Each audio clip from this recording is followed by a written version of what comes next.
Informer et former les acteurs de la chaîne pharmaceutique sur les résultats du programme de surveillance post-marketing basé sur le risque des antipaludiques, dont l'un des objectifs est de détecter les médicaments antipaludiques non conformes disponibles dans la chaîne d'approvisionnement au Bénin en circulation. C'est l'objectif visé par le programme Promotion Qualité des médicaments PQM+ Bénin.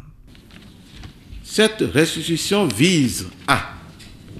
renforcer nos actions pour la qualité des produits de santé au profit des populations. L'intérêt pour la réussite de cette mission réside dans le fait qu'elle permet de couvrir les besoins de plus de 12 millions de Béninois. Je vous invite donc à manifester votre joie d'être les acteurs engagés pour l'atteinte de l'objectif lié à la disponibilité des médicaments de qualité sûre et efficace. Le programme PQM+, Promotion Qualité des médicaments plus, est un accord de coopération de 5 ans entre l'USAID et l'USP pour renforcer durablement le système d'assurance qualité des produits médicaux dans les pays à revenus faibles et intermédiaires. L'USAID, à travers ses partenaires d'exécution comme PQM+, et tant d'autres, s'investit considérablement et sans relâche auprès de plusieurs structures du ministère de la Santé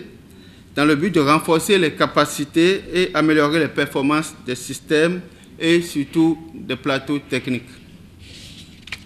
La mise en œuvre des activités de surveillance post-marketing des médicaments basées sur le risque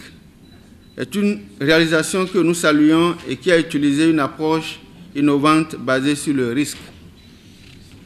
Cette étude est à sa première édition au Bénin et la phase de 2022 a permis de toucher non seulement les antipaludiques couramment utilisés, mais de couvrir plusieurs zones sanitaires sur toute l'étendue du territoire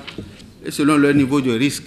Permettez-moi de saisir cette opportunité pour saluer les efforts conjugués qui ont abouti aux résultats qui vont être partagés, car la phase de surveillance post-marketing 2022 a pris en compte plusieurs zones sanitaires des départements de Borgou, de l'Ouémé, de Plateau et de Littoral. Nous vous rassurons que la prochaine enquête qui nous réunira couvrira certainement la majorité des autres zones qui n'ont pas été couvertes par cette édition de RBPMS 2022,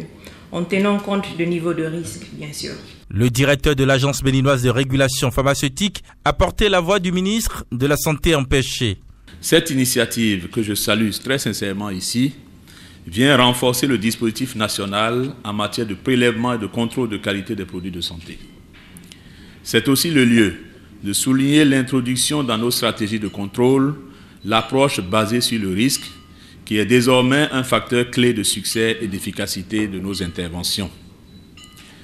L'appui du projet PQM+ a été concrétisé au cours de l'année 2022, qui est sa première année de mise en œuvre au Bénin, et a abouti à des résultats concluants qu'il importe de partager avec les principaux acteurs du système sanitaire national en vue d'une exploitation optimale dans l'intérêt de la santé publique. En plus des résultats des contrôles de qualité sur les médicaments antipaludiques, les acteurs de la surveillance du marché des produits de santé ont également bénéficié d'un renforcement de capacité en matière d'échantillonnage et de définition de risques. L'atelier qui nous réunit ce jour vise non seulement à restituer les résultats de cette veille sanitaire, mais aussi à solliciter vos expertises respectives pour une analyse critique des résultats obtenus afin de proposer des mesures idoines pour l'amélioration de cette intervention dont la finalité est de réduire le taux d'échec thérapeutique en milieu de soins. Notons que ces résultats issus des surveillances réalisées en 2022 ont été obtenus dans les départements du Borgou, de l'Ouémé, du Plateau et du Littoral.